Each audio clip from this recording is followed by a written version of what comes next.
As we all recognize, cybersecurity is a challenge that not only presents a threat to national security and business effectiveness, but to personal safety and privacy as well, as those target shoppers in the audience will attest. Now, as President Genschaft suggests, is the perfect time for us to come together to talk about solutions. I am honored today to introduce our keynote speaker, Dr. Peter Warren Singer. Dr. Singer is considered one of the world's leaders on changes to 21st century warfare.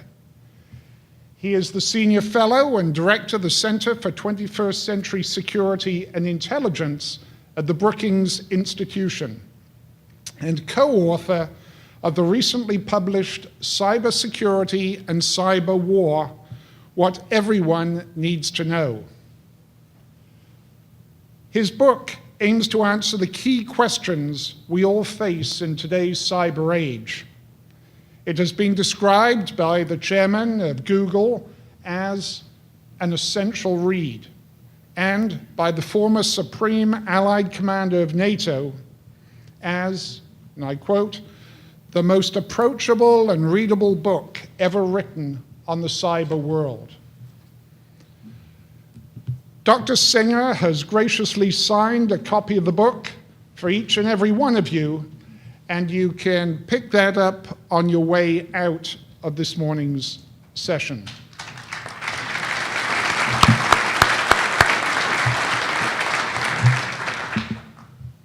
Dr. Singer has served in a number of different policy and media capacities, including as coordinator of the 2008 Obama campaign's Defense Policy Task Force, and as a consultant for the US Department of Defense and the FBI.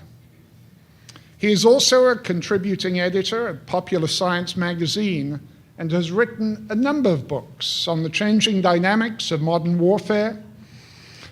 In addition, he has advised a host of entertainment programs, including for Warner Brothers, DreamWorks, Universal HBO, and the TV series The West Wing. He is the youngest named senior fellow in Brookings' 95-year history, and he has been named by CNN to their list of the next generation of newsmakers. He has also been named one of 26 people to save the world by Defense News, and one of the 100 most influential people in defense issues by Foreign Policy magazine. Prior to his current position, Dr. Singer was the founding director of the Project on US Policy Toward the Islamic World in the Sabin Center at Brookings. He received his PhD in government from Harvard University and a BA from the Wilson School of Public and International Affairs at Princeton University. Please join me in extending a warm Tampa Bay welcome to Dr. Peter Warren Singer.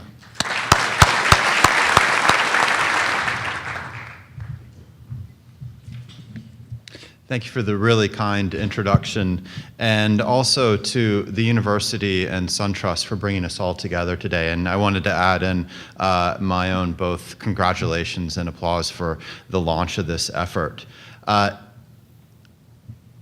Part of that is that it takes me back to when I was 7 years old. And I'm old enough to remember when I was 7, my dad taking me to a science center in North Carolina called Discovery Place, where I got to see a computer for the very first time. It was a Commodore, if you remember those. And I learned how to program this machine to design a smiley face out of a series of the letter M that then printed out on one of those old spool printers. You remember those with the perforated paper along the side of it? Now, since then, the centrality of computers in my life, but I would argue all our lives, it's almost impossible to comprehend. We live in a world where 40 trillion emails are sent every single year. The first website was made in 1991. There's now more than 30 trillion individual web pages out there. Moreover, the internet's not just about sending or compiling information. It's starting to shape the real world through what some call Web 3.0, or the intelligent web. It's the buzzwords of the Internet of Things crossed with big data. It's not just massive amounts and varied sources of data out there, but it's the fact that the devices that are linked to the internet are now starting to outnumber the people behind them, such that they're not just about carrying on conversations between us, me emailing you, but the machines are starting to have conversations without us, and they're starting to make intelligent decisions that shape our real world without us. As an illustration, Cisco believes that the number of internet-enabled devices will rise to 50 billion over the next 5 years, as everything from cars to refrigerators to thermostats. Google just paid a couple $2 billion for a smart thermostat company, to devices that we literally haven't yet invented or maybe not even imagined yet, all linking together into this Internet of Things. In short, domains that range from commerce to communication to critical infrastructure to conflict. 98% of US military communications move over the civilian-owned and operated internet. All of these domains are increasingly dependent on this space, this globalized network of networks. We truly do live in a digital age. But with the rise of all of this incredibly important but short history, I would argue, is reaching a defining point. Just as the upside of the cyber domain is rippling out with rapid and often unexpected consequences, so too is the risk side. There's lots of different numbers that can illustrate this. For example, every single second, 9 new pieces of malware, software designed to cause computer harm. Every single second, 9 new pieces are discovered. On the business side, 97% of Fortune 500 companies know they've been hacked. The other 3% just aren't willing to admit it to themselves. More than 100 nations have created some kind of cyber military command, military units and organizations designed to fight and win wars in this space.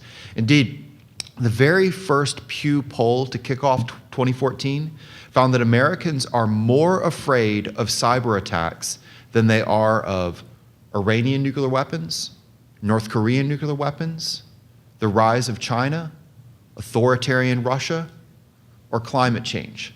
Cyber attacks scare them more. So the stakes of all of this, they've coalesced into one of the fastest growing industries in the world. And not just on the private side, but also on the government side, as we see new bureaucracies created at the federal level, the state level, the local level. But it also means that for all the hope and promise of the digital age, we have to admit that we've also entered an era of cyber insecurity. Now, before I go much further, there's something I'd like to do that is a little bit counterintuitive, but might help make this point.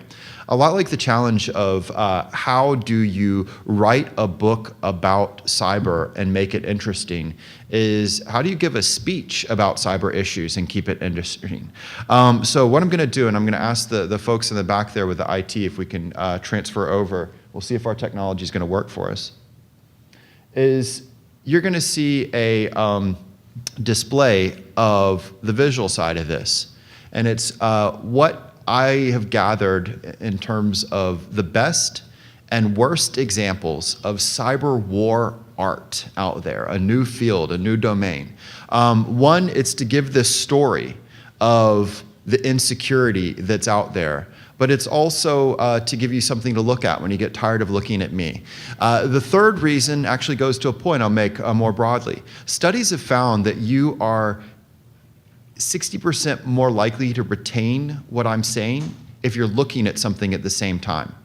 It actually doesn't have to link to anything that I'm saying. It's just the weird way our brains work, which goes back to this sort of where we need to remember the humans and all the strange foibles that we have. Now, I'm not going to speak to these. These are just going to continue to play behind me, but it'll give you that visual sense of the cybersecurity. And again, they are the best, but also soon you'll see some of the worst examples of cyber war art out there. So let's pull back on all of this.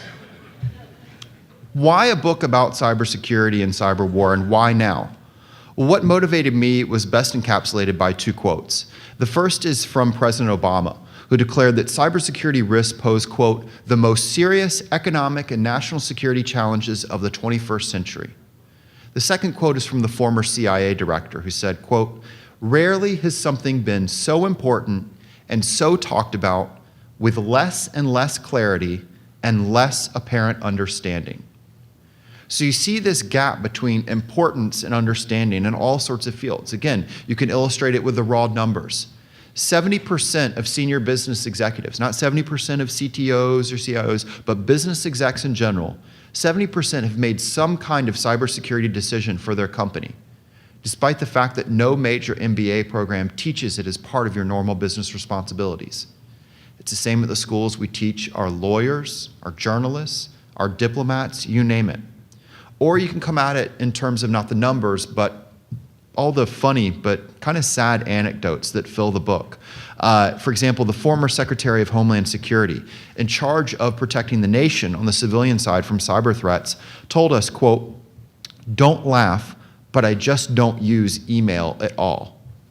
She went on to talk about how she hadn't used social media for over a decade, which is basically like saying you've never used it. And the reason wasn't her fear of a security side or privacy, but because she just didn't think email was useful. Same thing in the Supreme Court. One of the justices explained how they, quote, hadn't yet gotten around to email. They'll get around to it eventually, just haven't yet. In the upcoming year, they'll decide everything from constitutionality of some of the NSA operations to net neutrality questions, which will shape the broader economy, but they haven't yet gotten around to it. Now, this cyber problem is not just an American concern. We were told the same by officials in China, Abu Dhabi, France, Great Britain, you name it. And one illustration of the global gap, the cybersecurity czar in Australia had never heard of the technology of Tor, which is a crucial technology in this space. Now, don't feel bad if you haven't. There's a book right outside that my hand is really tired from signing that you'll be able to find out from. But the point that I'm making here is that cybersecurity is as crucial to areas on your personal level, like your privacy or the security of your bank account, but also on the level of world politics, shaping the relationships between states. And then those issues loop back, as the Snowden affair illustrates, where privacy concerns connect both world politics and people on the individual level. But it's been treated as a domain only for what I jokingly call the IT crowd, the IT folks. In turn, the technical community that understands the workings of the hardware and the software doesn't deal well with the wetware, the human side. It sees the world through a very specific lens and often fails to appreciate the broader picture. And so we have this stovepiping back and forth. Now, the dangers of this are diverse. Each of us, in whatever roles we play in life, make decisions about cybersecurity that shape the future well beyond the world of computers. But we often do so without proper tools, basic terms, and essential concepts that define both what's possible, but also what's proper, what's right and wrong. They're missed, or even worse, they're distorted. Past myth and future hype weave together, obscuring what actually happened with where we really are now and where we're headed to next. So some threats are overblown and overreacted to, and other real threats are ignored. As someone who loves history, for example, it absolutely pains me when I hear, and I've heard everything from senators to national security advisors in the White House, to newspaper columnists, to generals, all say something along the lines of, cyber weapons are just like WMD, was the quote, and this is just like a new Cold War.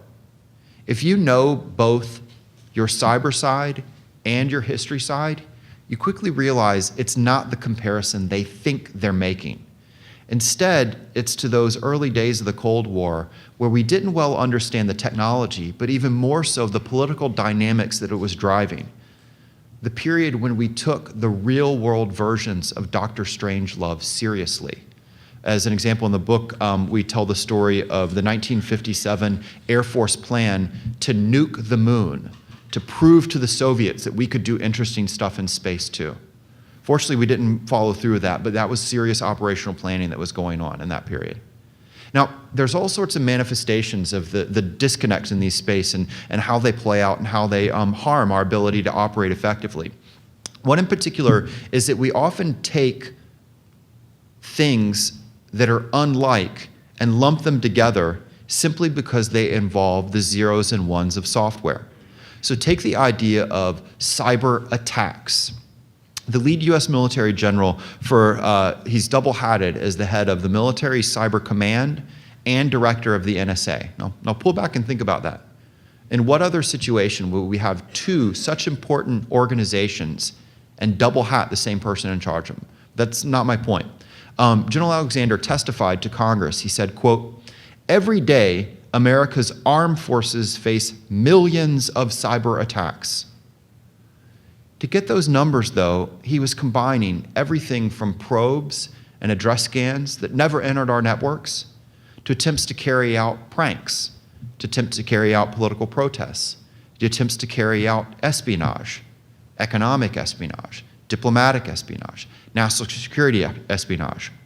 But none of these millions of attacks was what his listeners in Congress in that hearing room thought he was talking about, which was the Cyber Pearl Harbor or Cyber 9/11 that have been listed in government documents and major media over 500,000 times. Essentially what's happening is when people talk about cyber attacks and bundle these numbers together, they're bringing together all sorts of unlike and like activities simply because they involve the internet and the technology of it.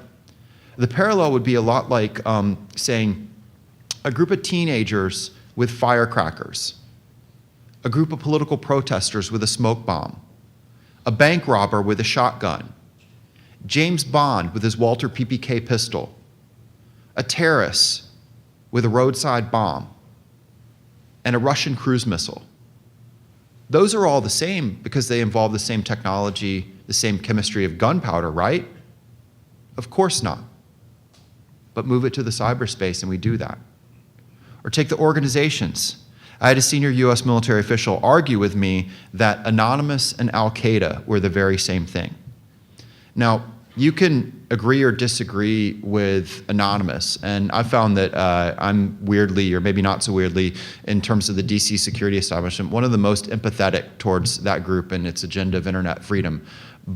Or maybe it's just I'm the most scared of them. But the bottom line here is that they share nothing with Al-Qaeda in their organizational structure and their personnel, both individually and typical personnel profile, and the means that they use, and the ends, the goals that they pursue. The only thing those two organizations have to do with each other is they're both non-state actors that begin with the letter A.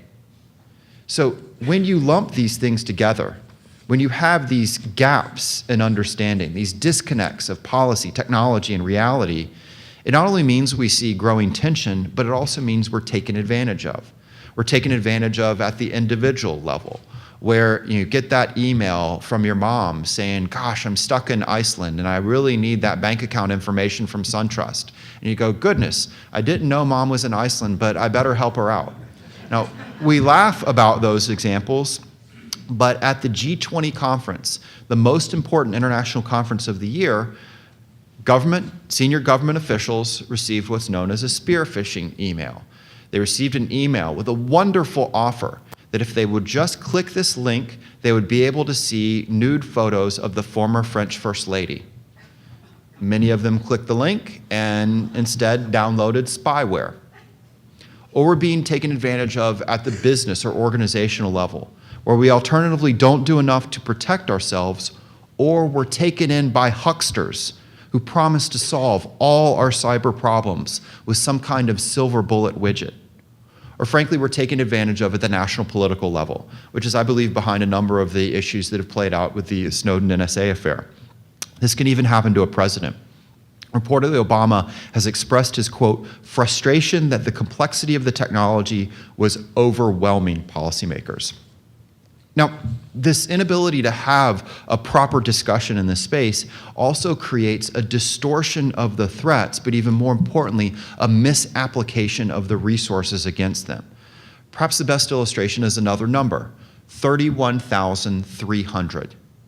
That's the number of academic journal and media articles that have focused on the phenomena of cyber terrorism. 0. That's the number of people who have been physically hurt or killed by an actual act of cyber terrorism. I joke that cyber terrorism is a lot like Discovery Channel's Shark Week, where we obsess about the danger from sharks, even though you're 15,000 times more likely to be hurt on your toilet. But the difference is there have been real-world versions of Jaws. Now, let me be 100% clear here.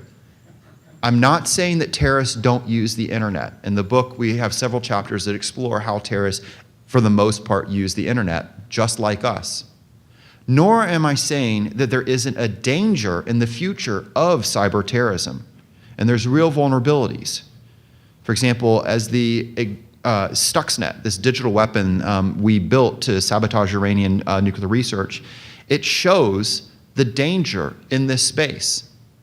But it also shows how it's not as easy as it's too often portrayed. For example, there was a seminal article in which the #2 official in the US government, and there's been a series of speeches around this, talked about how, and roughly the quote was, a couple of teenage hackers in their parents' basement sipping Red Bull could carry out a WMD-style attack. Red Bull gives you wings, it doesn't give you the capability to build Stuxnet. Stuxnet brought together not just a massive array of resources, but expertise that ranged from not just merely cyber expertise, it's some of the top of it in the world, but also intelligence analysis and collection. Expertise in fields that ranged from engineering to nuclear physics. That's not what you find in your parents' basement. To put it another way, when it comes to this threat of cyber terrorism that we obsess about, Al-Qaeda would like to, but it can't. China could, but it doesn't want to, for both of them yet. My point is instead that strategy, whether it's at the national level, the business or organizational level, or just the personal level in your household, it's always about choices and priorities.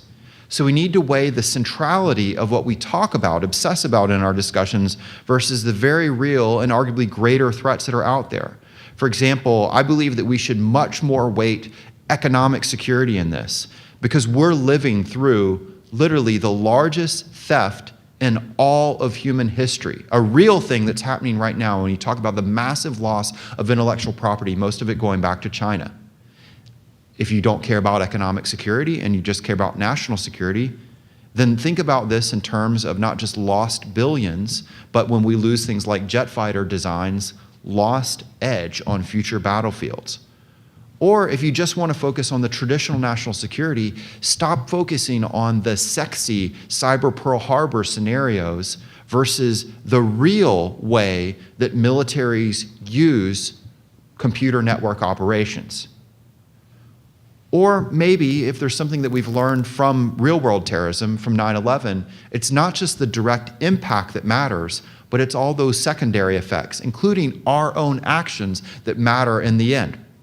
So for example, I'm deeply concerned about that core value of trust that makes the internet work and how it's being threatened. This is where cybercrime connects with NSA metadata collection and the Chinese government and Russian government attempts to control the internet. Another way of putting it is they all go after that core line of trust. And if we don't watch out, the system of trust that makes the online world work, that has made the internet the most powerful tool for political, economic, and social change in my lifetime and maybe all of human history, if we don't watch out, it'll not be the ones that our kids inherit. That is, this is what connects everything from the target hacks to Silicon Valley now being distrusted globally and losing $180 billion worth of revenue out of the NSA affair, to the Chinese Great Firewall, to the 82,000 Russian blacklisted websites out there. They're all about blocking and controlling and hollowing out that core value of trust. This gap in the fields also means that we act on bad or untested assumptions, which points again to the importance of research in this space. And we don't connect domains in ways that truly matter. So take the notion of cyber offense and cyber defense. There's a belief that cyber offense is inherently privileged against cyber defense, and it'll dominate it. And in fact, a US military report stated that it would be this way, quote, for the foreseeable future. For as long as we can look into the future, cyber offense will dominate cyber defense. And that's driven our government to spend roughly 2.5 to 4 times as much on cyber offense research and development as opposed to cyber defense research and development. Now, there's a threefold problem with this. The first is, to go back to that Stuxnet example, the reality is cyber offense is not as easy as it's too often portrayed. And in turn, cyber defense is not as weak as it's too often portrayed, or it certainly doesn't have to be as weak. It doesn't have to sit there and lie like a turtle on its back. We can do well at it.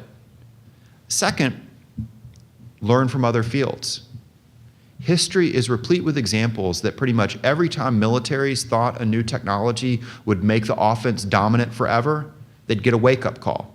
And we are literally on the 100-year anniversary of that. 100 years ago, every single military in Europe thought that the new technology of the day would mean that the offense would dominate.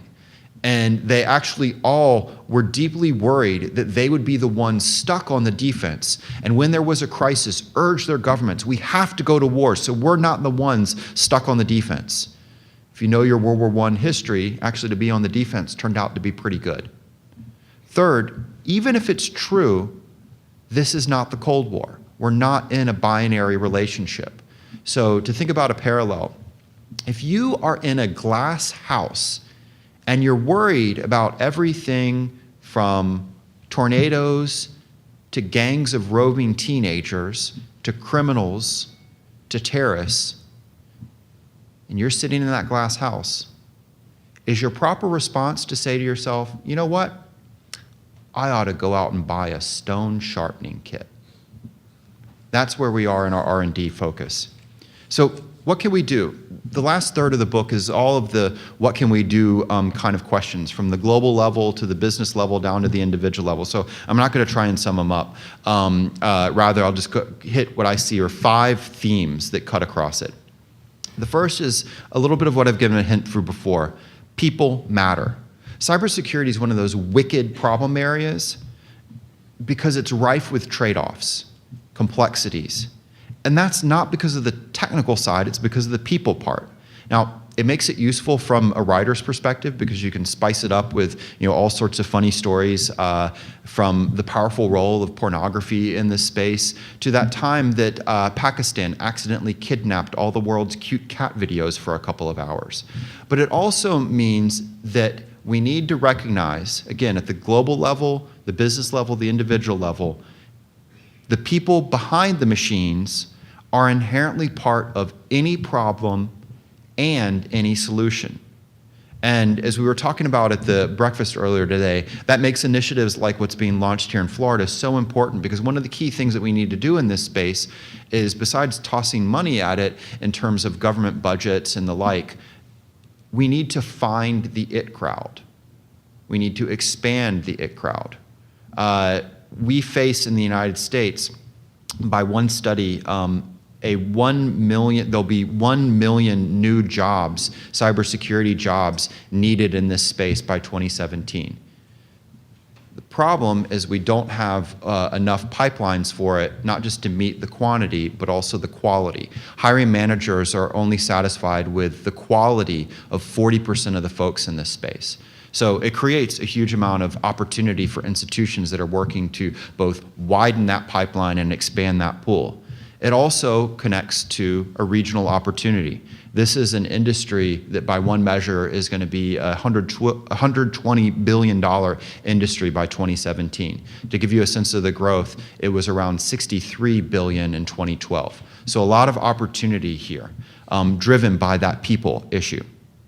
This leads to the second, though. Knowledge and mentality matters. It's vital that we demystify this realm if we ever want to get anything done effective in securing it. This is why we need to expand the IT crowd. It's not just an IT crowd issue. We can't have a situation where, for example, the President of the United States reportedly receives a briefing on cybersecurity issues and then asked for it repeated back, quote, this time in English. That's not to knock President Obama. That would happen at any major company, university, think tank, you name it.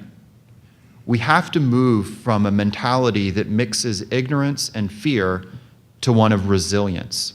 As long as we use the internet, we will always have risk in our cyber lives, from criminals, from enemies, from plain old-fashioned bad luck.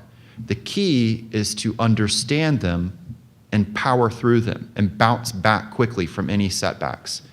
Keep calm and carry on should be our mantra, both for the systems that we design and use and buy, but also for our psyche.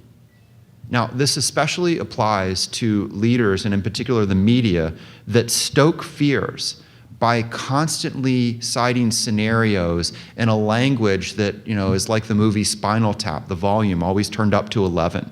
We constantly talk about the scenarios of the power grid going down or Wall Street being knocked offline. Squirrels cause hundreds of power outages each year, and they've shut down trading on NASDAQ twice. So if we can survive the real-world versions of Rocky and Bullwinkle, we can also become resilient against the feared but still fictionalized dangers on the cyber side. This leads to the third theme. Incentives matter.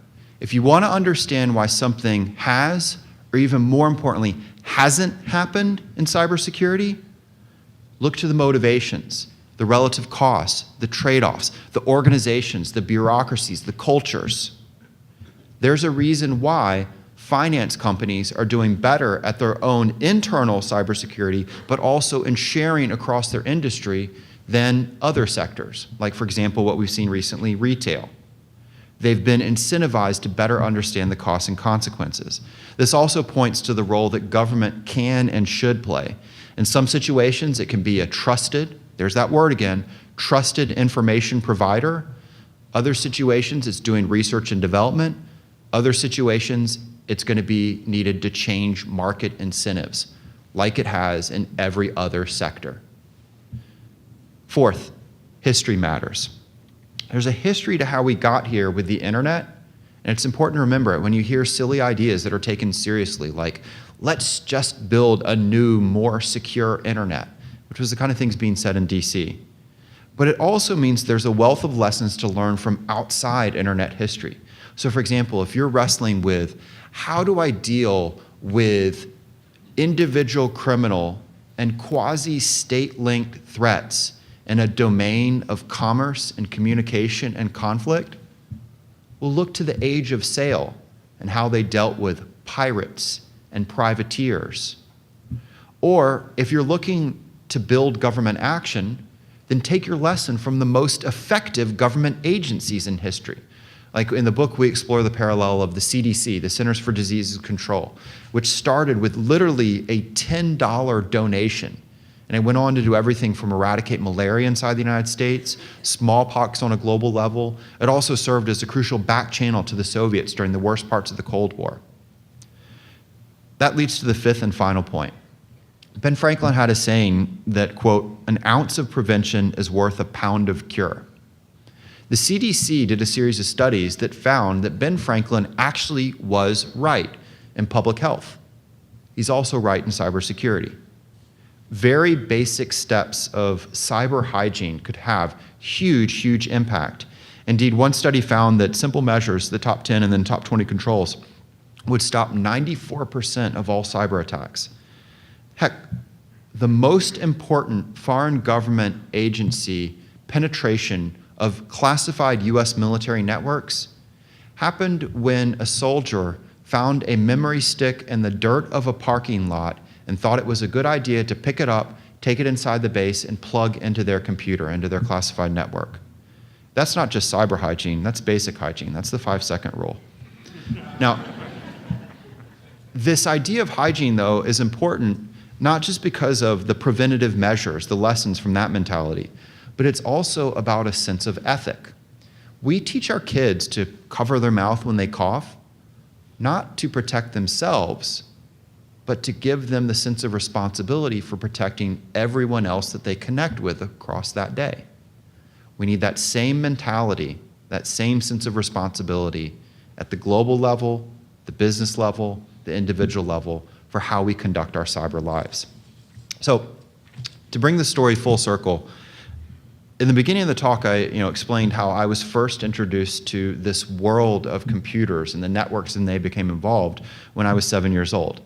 Now, if you had told me back then that these machines would one day steal a person's bank account, steal their identity, be a weapon of mass disruption, I would have begged my dad not to turn that machine on, not to press that big power button. Today, we wouldn't have it any other way because all our journey into the world of cyberspace has given us what back then we would have portrayed as superpowers. The idea that you could run down instantly the answer to any question, that was a superpower back then. The idea that you could become friends with someone without ever having to meet them, it was kind of a nice sounding superpower, but all the same. This sense is something that I hope we take not just today, but into the future. We have to accept and manage the risks of this world, whether it's the online world or the real world, because of all the great things that can be achieved in it. And in the end, to steal a line from the title of the book, that's what everyone needs to know. Thank you.